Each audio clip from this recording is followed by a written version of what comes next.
बिस्मिल्लाहिर्रहमानिर्रहीम। दरूद व सलाम हो मोहम्मद व आले मोहम्मद पर। अस्सलाम वालेकुम। बेहसत खबरनामा में खुश आमदीद। 5 जून 2021 की मुल्की और आलमी खबरों के साथ मैं हूँ असद अब्बास। सबसे पहले नजर डालेंगे आज की अहम खबरों पर। मुआविन खसूसी बराए सेहत डॉक्टर फैसल सुल्तान ने कहा है कि जब तक तमाम शहरियों को वैक्सीन नहीं लगती पाबंदियां खत्म नहीं हो सकती।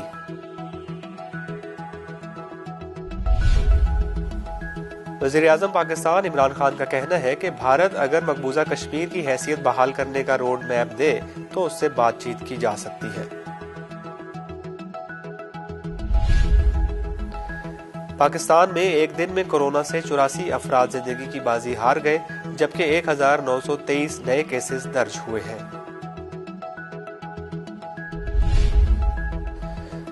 पंजाब में पहली जमात से 12वीं जमात तक की निसाबी की क्लियरेंस के लिए मुत्तहिदा उलमा बोर्ड पंजाब ने अपनी पॉलिसी जारी कर दी है।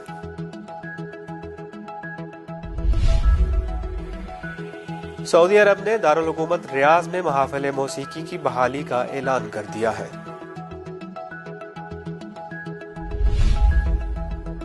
भारत में इंतहा पसंद हिंदुओं ने गौ माता की रक्षा के नाम पर एक मुसलमान नौजवान को कत्ल जबकि 5 को शदीद जख्मी कर दिया है। ईरान के 2021 के सदारती इंतखाबात में पहली बहस आज से शुरू हो रही है। अफगान एयरफोर्स के लड़ाका तैयारों ने गलती से हुकूमत हिमायत याफ्ता मकामी अफराद पर मुश्तमिल सिक्योरिटी फोर्स पर बमबारी कर दी, जिसके नतीजे में 12 एहलकार जाँ बहक हो गए। कतर के वजीर खारजा ने कहा है कि फलस्तीन से कब्जा खत्म होने तक इसराइल से ताल्लुकात बहाल नहीं हो सकते। और नाइजीरिया ने गैर मुअय्यना मुद्दत के लिए ट्विटर पर पाबंदी लगा दी है।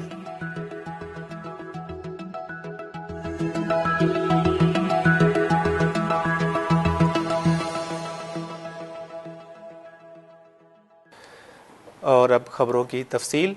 मुआविन खसूसी बराए सेहत डॉक्टर फैसल सुल्तान ने कहा है कि जब तक तमाम शहरियों को वैक्सीन नहीं लगती पाबंदियां खत्म नहीं हो सकती। एक बयान में डॉक्टर फैसल सुल्तान ने कहा कि कोरोना ने तमाम मुमालिक के सेहत के निज़ाम को मुतासिर किया है। इस वबा का मुकाबला कोई एक मुल्क तनहा नहीं कर सकता। इस वबा के खिलाफ पूरी दुनिया को मुत्तहिद होना होगा। उन्होंने कहा कि जब तक तमाम शहरियों को वैक्सीन नहीं लगती पाबंदियां खत्म नहीं हो सकती। वाज़ेह है कि मुल्क में कोरोना केसेस में बतदरीज कमी वाक़ हो रही है और 2 माह बाद फ़आल केसेस की तादाद 50,000 से कम हो गई है, जबकि मुस्बत केसेस की शरह भी 4% से कम है। वज़ीर-ए-आज़म पाकिस्तान इमरान खान का कहना है कि भारत अगर मकबूजा कश्मीर की हैसियत बहाल करने का रोड मैप दे तो उससे बातचीत की जा सकती है। वज़ीर-ए-आज़म इमरान खान ने भारत को मुज़ाकरात की मशरूत पेशकश करते हुए कहा कि भारत ने मकबूजा कश्मीर का दर्जा ख़त्म करके रेड लाइन क्रॉस की, ताहम मकबूजा कश्मीर की हैसियत बहाल करने का रोड मैप देने पर भारत से बातचीत हो सकती है। वज़ीर-ए-आज़म इमरान खान ने कहा कि भारत को गैर कानूनी और आलमी कवानीन के खिलाफ इक़दामात वापस लेना होंगे। भारत के साथ हमेशा मुहज़्ज़ब खुले ताल्लुकात रखने की ख्वाहिश की है। जनूबी एशिया में गुर्बत ख़त्म करने का बेहतरीन रास्ता बाहमी तजारत है। पाकिस्तान में एक दिन में कोरोना से 84 अफराद जिंदगी की बाजी हार गए, जबकि 1923 नए केसेस दर्ज हुए हैं। National command and operation centre के मुताबिक मुल्क में अमवात की मजमूई तादाद 21,189 तक पहुँच गई, जबकि मुतासरा अफराद की मजमूई तादाद 9,30,511 है। मुल्क भर में एक्टिव केसेस की तादाद 48,937 है और 8,60,385 अफराद कोरोना से सेहतयाब हो चुके हैं। कोरोना के सबब सबसे ज़्यादा अमवात पंजाब में हुई है, जहां 10,241 अफराद जान की बाजी हार चुके हैं, जबकि सिंध में 5,105, खैबर पख्तूनख्वा में 4,135, इस्लामाबाद में 763, गिलगित बल्तिस्तान में 107, बलोचिस्तान में 287 और आज़ाद कश्मीर में 551 अफराद जान की बाजी हार चुके हैं। इस्लामाबाद में कोरोना केसेस की तादाद 81,626, खैबर पख्तूनख्वा में 1,34,072, पंजाब में 3,41,789, सिंध में 3,22,350, बलोचिस्तान में 25,589, आज़ाद कश्मीर में 19,456 और गिलगित बल्तिस्तान में 5,629 अफराद कोरोना से मुतासिर हो चुके हैं। पंजाब में पहली जमात से 12वीं जमात तक की निसाबी कुतुब की क्लियरेंस के लिए मुत्तहिदा उलमा बोर्ड पंजाब ने अपनी पॉलिसी जारी कर दी है। टेक्स्ट बुक बोर्ड के फैसले के तहत प्राइवेट पब्लिशर्स अपनी किताबों के मसव्वदात मुत्तहिदा उलमा बोर्ड में जमा कराने के पाबंद होंगे। पहली से तीसरी जमात की निसाबी कुतुब पर क्लियरेंस के लिए मुत्तहिदा उलमा बोर्ड 35,000 रुपये फीस वसूल करेगा। चौथी और पाँचवीं जमात के लिए 45,000 रुपये, छठी व आठवीं जमात के लिए 60,000 रुपये, मैट्रिक और ओ लेवल के लिए 70,000 रुपये, जबकि इंटरमीडिएट की निसाबी कुतुब पर NOC जारी करने के लिए उलमा बोर्ड 85,000 रुपये फीस वसूल करेगा। मुत्तहिदा उलमा बोर्ड ने किताबों पर NOC जारी करने के लिए 4 कमेटियाँ तश्कील दी हैं। डॉक्टर रागिब नईमी, मौलाना मोहम्मद अली नक्शबंदी, नबीरा अंदलीब और मौलाना मोहम्मद खान लगारी को हर कमेटी का अलग अलग चेयरमैन मुकर्रर किया गया है। पब्लिशर्स अपनी किताबों की क्लियरेंस के लिए मुसव्वदात मुत्तहिदा उलमा बोर्ड जमा कराने के पाबंद होंगे, जबकि बोर्ड से हासिल करदा NOC Punjab curriculum and text book board जमा कराया जाएगा, जिसके बाद पब्लिशर्स को किताबों की इशाअत की इजाज़त होगी। सऊदी अरब ने दारुल हुकूमत रियाज में महफिल मौसीकी की बहाली का ऐलान कर दिया है। कोरोना वायरस की वजह से महफिल मौसीकी पर भी पाबंदी लगी हुई थी, जिसे अब बहाल करने का ऐलान किया गया है। सऊदी हुकाम के मुताबिक महफिल मौसीकी में सिर्फ 40% हाजिरी की इजाज़त होगी।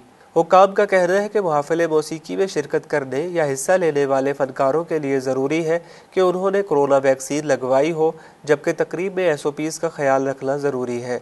दूसरी जानिब महकमा सेहत के मुताबिक पिछले 24 घंटों में रियाज में कोरोना के 1,201 नए केसेस सामने आए हैं, जबकि 16 कोरोना के मरीज जान की बाजी हार गए। भारत में इंतहा पसंद हिंदुओं ने गौ माता की रक्षा के नाम पर एक मुसलमान नौजवान को कत्ल जबकि 5 को शदीद जख्मी कर दिया है। भारतीय मीडिया के मुताबिक रियासत उत्तर प्रदेश के इलाके अलीगढ़ में जुनूनी हिंदुओं ने मुस्लिम खानदान पर हमला कर दिया। लाठियों, डंडों और तेज धार आले के वार से 6 अफराद शदीद जख्मी हो गए। पुलिस ने जख्मियों को करीबी अस्पताल मुंतकिल किया, जहां नौजवान शेरा ने जख्मों की ताब न लाते हुए दम तोड़ दिया, जबकि दीगर 5 भी शदीद जख्मी हालत में जेरे इलाज है। पुलिस का कहना है कि हमला आवरों ने मुस्लिम खानदान पर गाय की स्मगलिंग का इल्ज़ाम आयद किया है। पुलिस ने खदशा जाहिर किया है कि ये 2 गिरोहों की लड़ाई थी, जिसे मजहबी रंग दिया गया है। पुलिस ने मुस्लिम खानदान पर हमला करने के इल्ज़ाम में एक हिंदू पुजारी को हिरासत में ले लिया है। सोशल मीडिया पर हिंदू पुजारी की इकबाल जुर्म की वीडियो भी सामने आई है। ईरान के 2021 के सदारती इंतखाबात में पहली बहस आज से शुरू हो रही है। ईरानी सदारती उम्मीदवार आज सरकारी टेलीविज़न पर मुल्क की परेशान हाल मईशत और लोगों की ज़िंदगी को किस तरह बेहतर बनाया जाए, इसके लिए बराह रास्त शो डाउन के लिए तैयार है। हफ्ते के रोज़ मकामी वक्त के मुताबिक 5 बजे ईरानी मईशत पर 3 घंटे तवील बहस के 7 सदारती उम्मीदवार आमने सामने होंगे। ये एक ऐसा मसला है जिसने गुज़श्ता दिनों इनकी इंतखाबी मुहिम के वाक़यात पर गलबा पाया है। ये उम्मीदवार शुमाली तेहरान में इस्लामी जमहूरिया ईरान ब्रॉडकास्टिंग के सदर दफ्तर पहुँच रहे हैं, जहाँ बहस व मुबाहिसा होगा।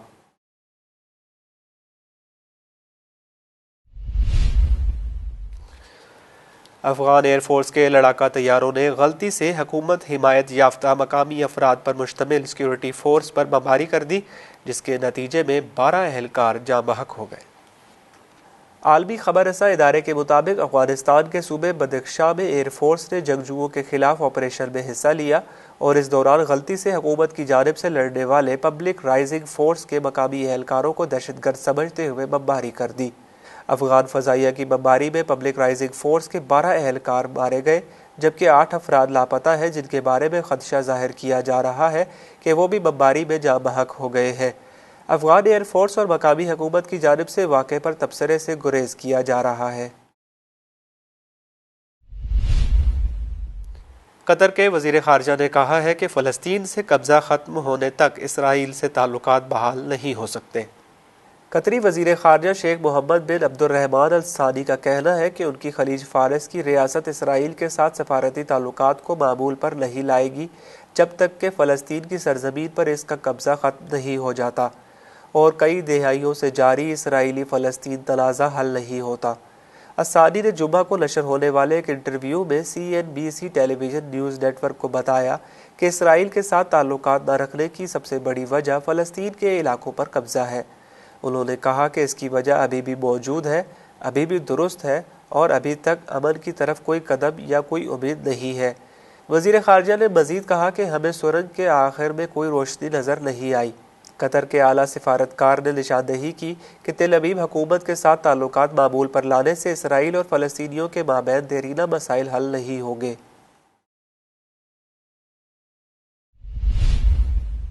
और नाइजीरिया ने गैर मुअय्यना मुद्दत के लिए ट्विटर पर पाबंदी लगा दी है। बरतानवी नशरियाती इदारे के मुताबिक नाइजीरिया के वजीर इत्तलाआत की जानिब से मुल्क में गैर मुअय्यना मुद्दत के लिए ट्विटर पर पाबंदी लगा दी गई है। पाबंदी से मुतालिक ये मौक़िफ़ इख्तियार किया गया है कि ट्विटर को बार बार ऐसे कामों के लिए इस्तेमाल किया जा रहा है कि जिससे नाइजीरिया की तजारती साख को नुकसान पहुँच सकता है। इस पाबंदी में कहीं भी नाइजीरिया ने ट्विटर की जानिब से कुछ रोज़ कबल सदर मुहम्मदू बुहारी की ट्वीट के हज़फ करने का जिक्र नहीं किया, जिस पर ट्विटर का मौक़िफ़ था कि ट्वीट से ट्विटर के कवायद की खिलाफ वर्जी हुई है। इस मुतालिक ट्विटर का कहना है कि नाइजीरियन हुकूमत की जानिब से पाबंदी पर तशवीश है, ताहम मज़ीद मालूमात मिलने पर लोगों को आगाह किया जाएगा।